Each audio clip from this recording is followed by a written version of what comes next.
what about once your propagation, your cutting has fully rooted and it is in soil and a real plant all by itself? Do you need to do anything for it?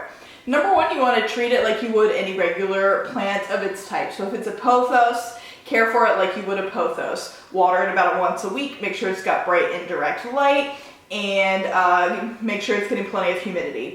If it'll leaf fig, give it a little bit more water it very deeply once every 5 or 6 days, and make sure it's getting very bright light. Succulents, you want to let them dry out between waterings and make sure they're getting very bright or direct light.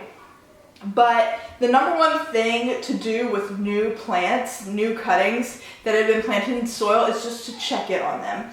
I highly recommend that you check in on them every day if you possibly can, and try and see if they're doing happy or sad. And to know that, you mostly want to look at the leaves. The leaves should be perky, they should be glossy, they should be green, they should have new leaves growing in, especially if it is spring or summer. It should be in a growth phase. New plants should shoot out a lot of new leaves pretty quickly.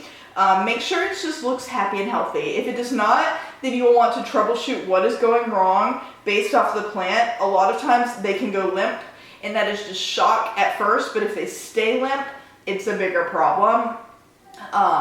And if they start getting brown and crispy, that means they need more water or more humidity. If they start getting yellow leaves, you might be overwatering them. There's too much water sitting in there. So just look over some of my troubleshooting guides and pay just extra attention to these new young plants. They will do great, but you want to make sure if there is a problem, you spot it as soon as possible so you can treat it as soon as possible so you can keep them happy and alive.